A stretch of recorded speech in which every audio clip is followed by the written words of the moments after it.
In this lecture, we are going to discuss the electric field strength on the axis of a uniformly charged circular ring. So in this article, we will have a uniformly charged circular ring.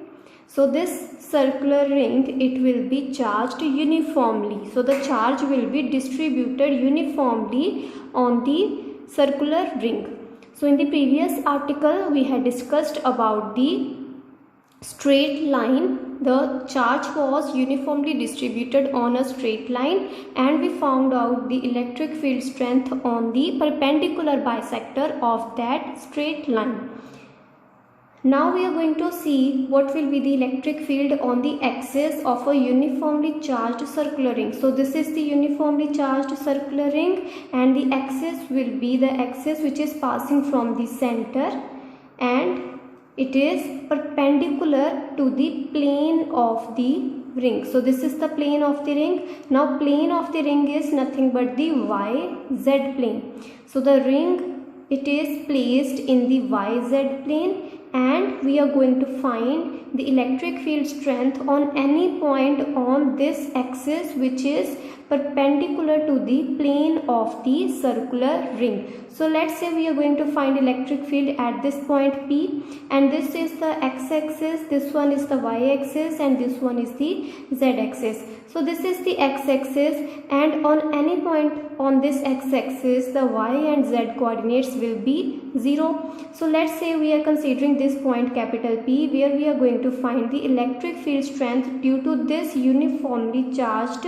distribution, and this point will be x comma 0 comma 0. So this point, it is at a distance of x from the center. So let's say this is the center of the coordinate system, and this point, it is at a distance of x from the center of the coordinate system. So this point will be x comma 0 comma 0. Now let's consider lambda is the line charge density, because we are considering the linear charge distribution.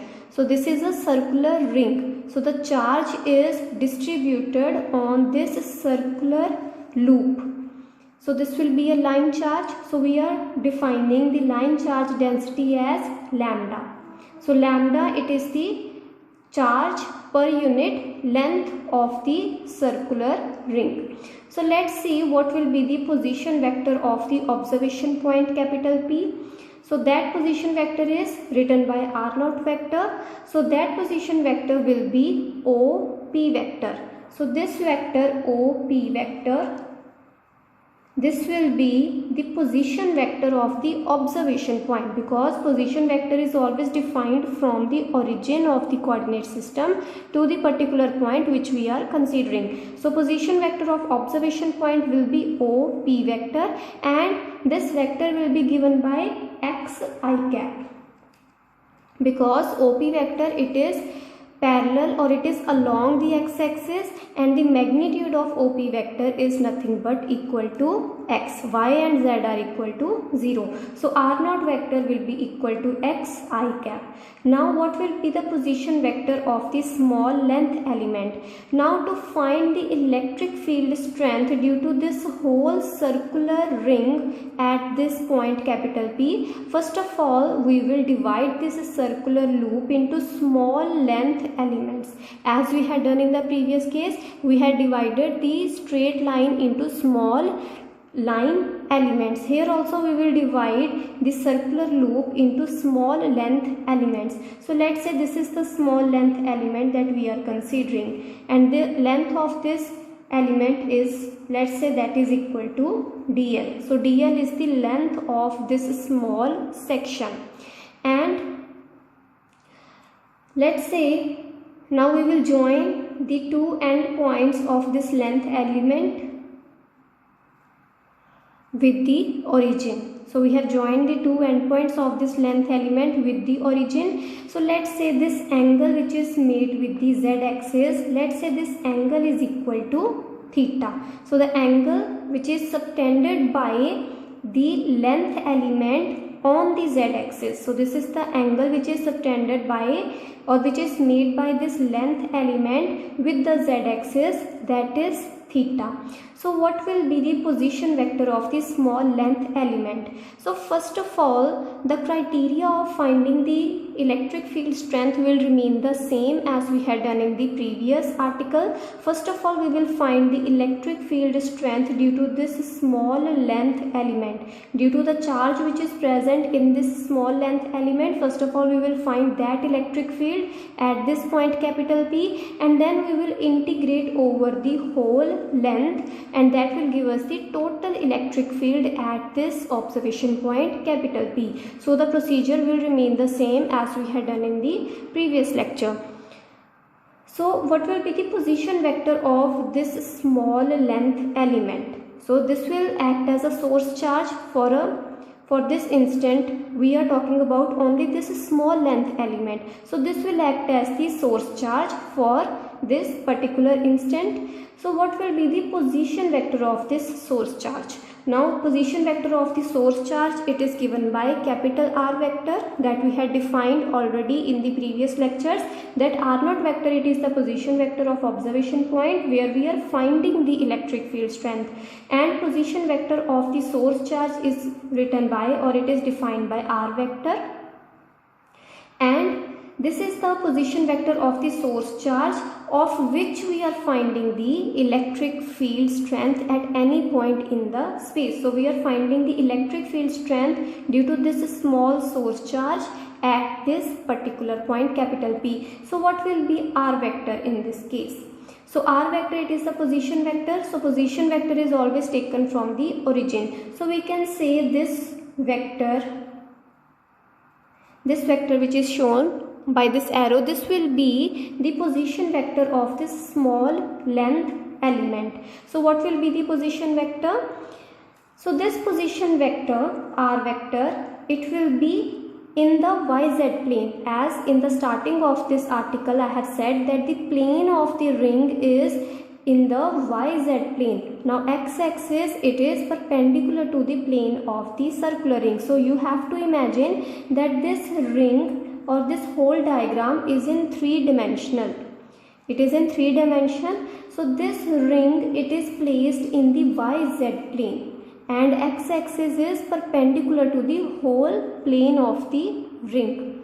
So this vector, position vector of this small length element, it will also be present in the YZ plane only. So it will have only Y coordinate and the Z coordinate, and X coordinate will be equal to 0 on the plane of this circular ring. But as you will move towards this observation point, you will get the X coordinate, whereas on the plane of the ring the X coordinate will be equal to 0.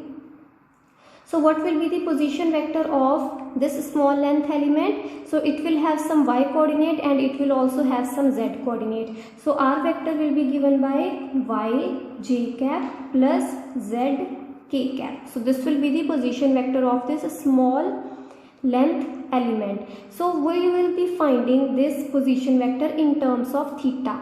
So the angle which is made by this small length element with the z-axis, that is given by theta. So we are going to find this position vector in terms of theta.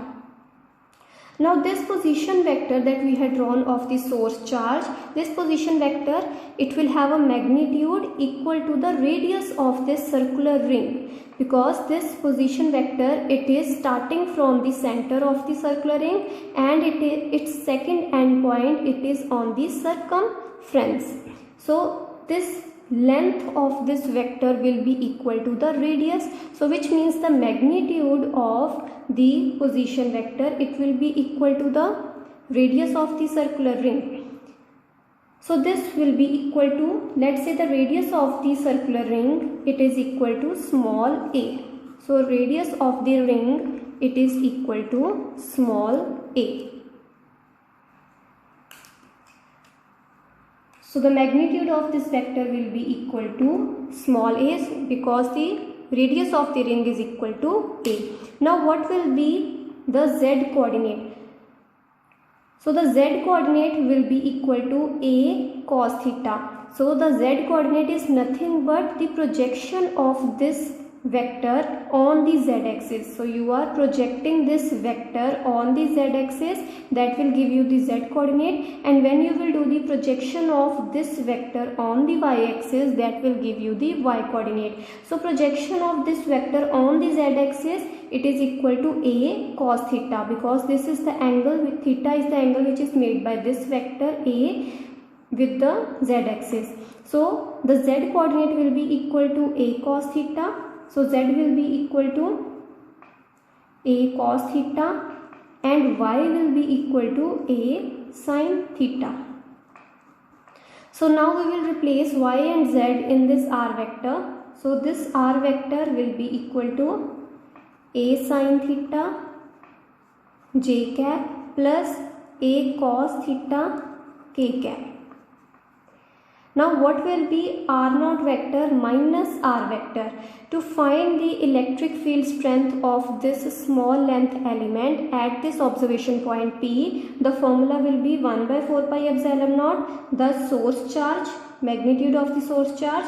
So that is, let's say that is equal to dq, divide by r0 vector minus r vector, magnitude and its cube, into r0 vector minus r vector. So this is the general formula that we had already done. So to find the electric field strength due to this small charge, so the charge on this small length is equal to dq.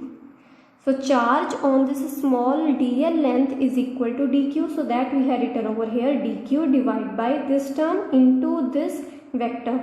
So what will be r0 vector minus r vector? Because in the formula we have r0 vector minus r vector. So what will be r0 vector minus r vector? So r0 vector is x I cap and r vector is a sin theta j cap plus a cos theta k cap. So you can write it as r0 vector minus of r vector. So you will get minus of a sin theta j cap minus a cos theta k cap. So this is r0 vector minus r vector. And what will be the magnitude of r0 vector minus r vector? So in the denominator you have cube of the magnitude. So you have to find the magnitude of r0 vector minus r vector. So that will be under root of square of every component. So you will have under root of x square plus a square sin square theta plus a square cos square theta. So this will be nothing but equal to a square. So magnitude will be equal to under root of a square plus x square. So this will be the electric field due to the small length element at this observation point capital P. So dE vector will be equal to 1 by 4 pi epsilon naught. Now what will be dq? So dq, it is the charge which is present on this dl length, and we had defined lambda as the line charge density. It is the charge which is present in the unit length. So charge which will be present in the dl length, that will be equal to lambda into dl. So dq is nothing but equal to lambda into dl, where lambda it is the charge present in the unit length, and we are going to find out the charge present on the dl length. So that will be equal to lambda into dl. So dq will be equal to lambda into dl divided by cube of the magnitude. Here we have x square plus a square power 1 by 2, and we have to do the cube. So that will be equal to x square plus a square power 3 by 2. So 1 by 2, the under root it comes from this under root, and cube comes from the general formula that we write for electric field, times r0 vector minus r vector, that is nothing but xi cap minus a sin theta j cap minus a cos theta k cap. So this is the electric field due to this small length element at this observation point capital P. So what will be the total electric field? So first of all, before finding the total electric field, we will find the expression of this dE vector in terms of theta. Now what are the variables over here? Now theta is varying because you can take dl length anywhere on the circumference of the ring. So theta will vary, and similarly dl length it varies from 0 to the total length of the circular ring. So dl is also a variable and theta is also a variable in this case. So first of all, the task will be to find this dE vector in terms of a single variable. So you have to convert this whole expression in terms of theta. So we have here dl. So first of all, we will convert dl in terms of theta. So this is the dl length, and let's say the angle which is subtended by this dl length on the origin or on the origin of the coordinate system, let's say this angle is equal to d theta. So this small angle which is subtended by this dl length on the center of the circle, this small angle is equal to d theta. So what will be dl length? So this diagram, it will look something like this. So this is the dl length, and the angle which is subtended by this dl length on the center of the circle, it is equal to d theta. And what is this length? It is nothing but the radius of the circle, which is equal to small a. So we have a relation of radius, the length of the arc, and the angle which is subtended by the arc. So we have a relation that d theta is equal to dl divided by a. So angle which is subtended by the arc is equal to the length of the arc divided by the radius of the circle, so which is equal to a. So dl will be equal to a d theta. So we have found out dl length in terms of theta. So we will replace dl with a d theta in this case. So dE vector will be equal to 1 by 4 pi epsilon naught lambda into dl, which is a d theta divided by x square plus a square power 3 by 2. Now keep in mind, x will be constant. X is not a variable. So x, it is the position of this observation point from the center of the circular ring. So this distance, it will remain constant throughout. So times xi cap minus a sin theta j cap minus a cos theta k cap. So this is the expression of dE vector, and what we have to find out, the total electric field strength due to this whole circular ring at this observation point P. So total electric field strength will be equal to integration of dE vector. So that will be equal to integration of this whole term. So what are the constants in this term? So lambda is a constant, a is a constant, 4 pi epsilon naught is a constant, x square plus a square, this term is also a constant value. So you will get integration. So you will, first of all, you will write the constant values, that are 1 by 4 pi epsilon naught lambda into a divided by x square plus a square power 3 by 2. Integration of xi cap minus a sin theta j cap minus a cos theta k cap times d theta. So this d theta we have written after the round bracket. So what will be this theta variable? So theta, it varies from 0. The minimum limit of this theta will be equal to 0 when you are taking dl over here. If you are taking dl over here, the angle which will be made with the z-axis, it will be equal to 0. Then the minimum limit of theta is equal to 0 and maximum limit of theta will be equal to 2 pi. So theta, it will vary from 0 to 2 pi. So these are the limits of theta. So theta will vary from 0 to 2 pi. So we will separate these terms. We have three terms over here, xi cap minus a sin theta j cap minus a cos theta k cap. So now we can separate these terms. So constant will remain as it is, lambda into a over 4 pi epsilon naught x square plus a square power 3 by 2, and you will get 0 to 2 pi xi cap d theta. Then you will get minus integration from 0 to 2 pi minus a sin theta d theta j cap, then minus 0 to 2 pi a cos theta d theta k cap. So we have separated these three terms into three integrals. So we will solve it.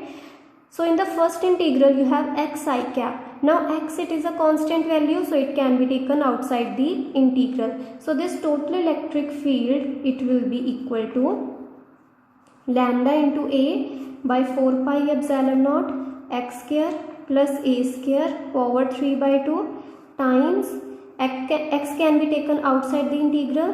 So you will get x into, you will get xi cap integration of 0 to 2 pi d theta, and in this second integral you have sine theta. So integration of sine theta from 0 to 2 pi is equal to 0. So you can solve this term. So the integration of sine theta, it will come out to be minus cos theta, and when you will put the limits from 0 to 2 pi, that will come out to be equal to 0. Similarly, integration of cos theta from 0 to 2 pi, so that will also be equal to 0. So you can solve this integration. Integration of cos theta is equal to sine theta, and when you will put the limits of 0 and 2 pi, you will get integral equal to 0. So this term, this will be equal to 0, and this term will also be equal to 0. So you will be just left with the first term. So first term, it has come out to be equal to this value. So total electric field strength, it will be equal to, so integration of d theta will be equal to theta, and when you will put the limits from 0 to 2 pi, that will come out to be equal to just 2 pi. So integration of d theta from 0 to 2 pi is nothing but equal to 2 pi. So this will be equal to lambda into a into x into 2 pi, which comes from solving this integral, into I cap, it will remain as it is, divide by 4 pi epsilon naught x square plus a square power 3 by 2. So this is the total electric field strength at this observation point, capital P. So now we will do a bit modification over here. So what modification we are going to do? That lambda, it is the line charge density, it is the total charge divided by total length. So lambda, it is the total charge on the circular ring. Let's say the total charge on the circular ring is equal to Q. So capital Q, it is the total charge on the circular ring divided by total length of the circular ring. So what will be the length of this circular ring? It will be nothing but the circumference of the circle, and circumference of the circle is given by 2 pi r, and radius of the circle is considered to be small a. So circumference, or you can say the total length of the circular ring, will be equal to 2 pi a. So total charge divided by total length, that will give you lambda. So from here you can find that capital Q is equal to 2 pi a into lambda. So total charge on this circular ring is given by 2 pi a into lambda. So here we have 2 pi, and we have a, and we have lambda. So 2 pi a into lambda will give you total charge which is present on the circular ring. So that will be equal to Q divided by 4 pi epsilon naught into x divided by x square plus a square power 3 by 2 I cap. So this is the result, or this is the end result of the electric field strength due to this circular ring which is uniformly charged at the observation point, which is placed at, which is present at the axis of this circular ring. So this is the final result.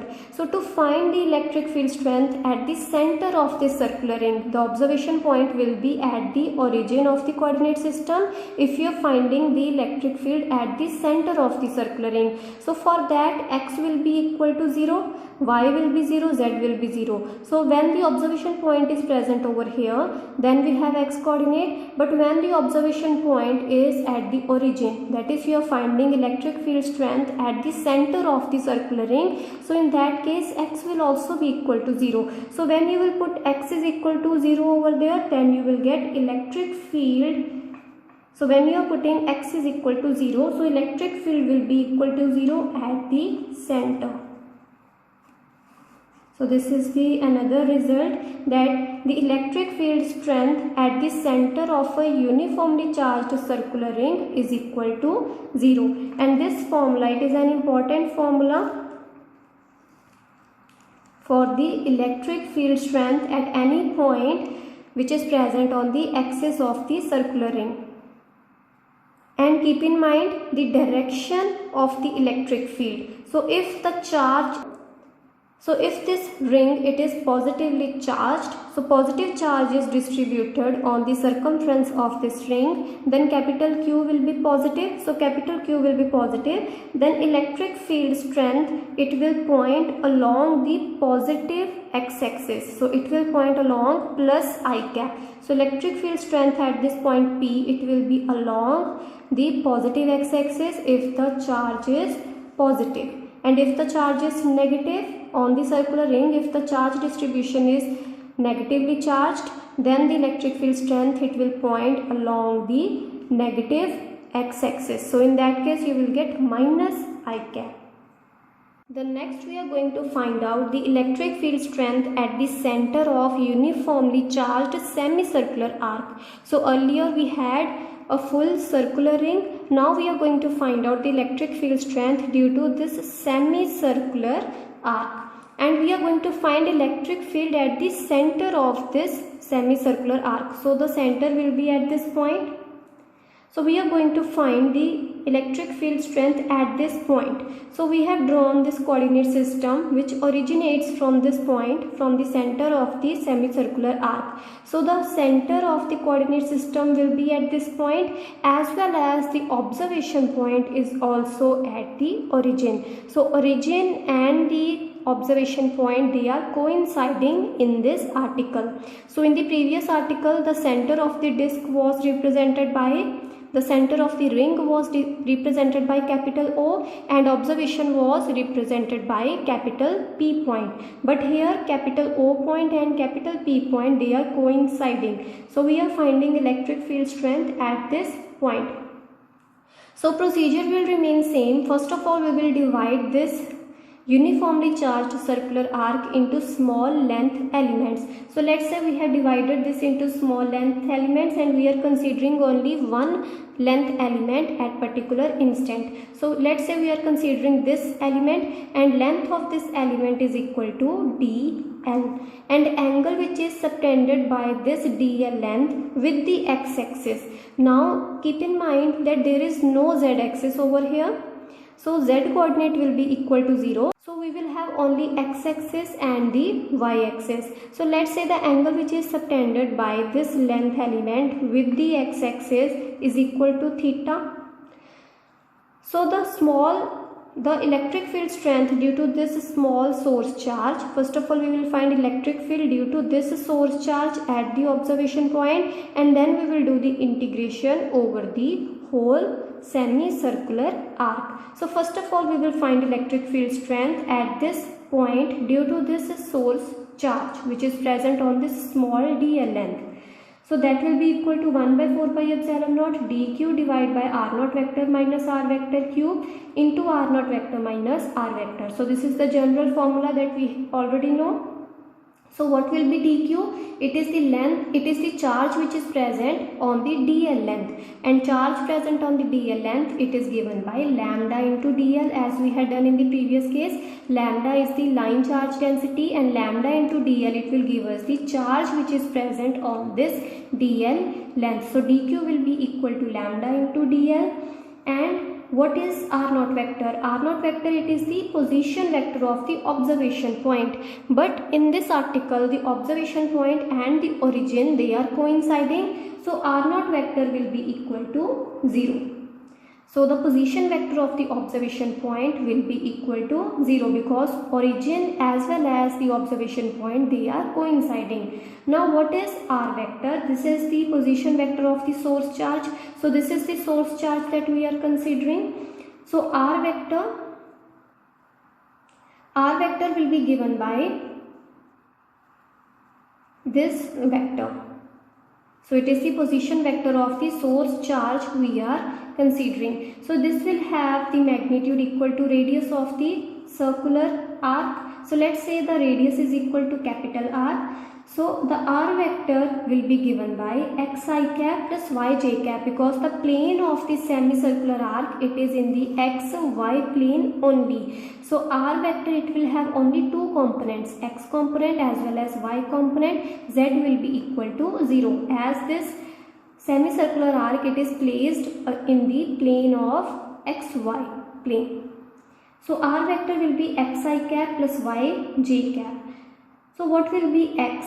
X, it is the projection of this r vector on the x-axis, and what is y? It is the projection of the r vector on the y-axis. Now we are considering angle theta. This angle, it is made by this r vector with the x-axis. So what will be x? X will be equal to r cos theta, and y will be equal to r sin theta. So capital R vector, it will be equal to xi cap, which will be r cos theta I cap, plus yj cap will be r sin theta j cap. So this will be the position vector of this source charge which is present on this dl length. So that will be equal to r cos theta I cap plus r sin theta j cap. Now in this formula we have r naught vector minus r vector. Now r naught vector is equal to 0 and r vector is equal to this expression. So r naught vector minus r vector, it will be equal to, so r naught vector minus r vector, it will be equal to minus of r cos theta I cap minus of r sin theta j cap. Because r naught vector is equal to 0, so r naught vector minus r vector, it will come out to be equal to this expression. So now what will be dE vector? So dE vector, it will be equal to 1 by 4 pi epsilon naught. Now what is dQ? It is equal to lambda into dl, and lambda into dl will also be written in terms of theta in the next step. So first of all, we will simply write dq as lambda into dl divide by magnitude of r naught vector minus r vector. Now what is magnitude of r naught vector minus r vector? It will be equal to under root of r square cos square theta plus r square sin square theta. That will be equal to simply r.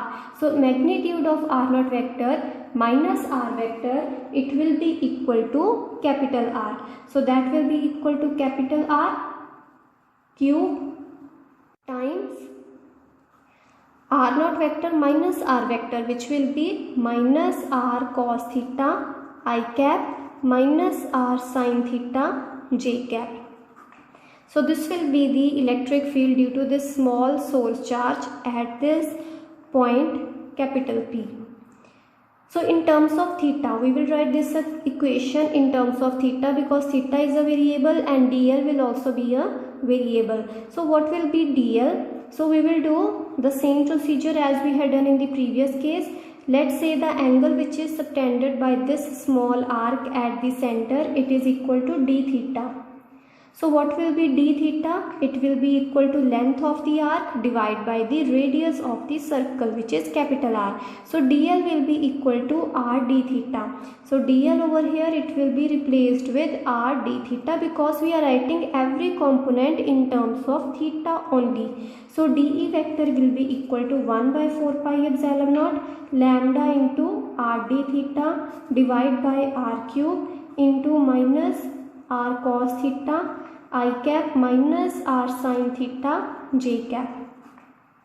So here we have capital R, it can be taken outside, and we already have capital R outside the bracket, so we will get capital R square, and in the denominator we have r cube, so you will just get equal to 1 by 4 pi epsilon naught lambda into d theta minus cos theta I cap minus sin theta j cap divide by capital R.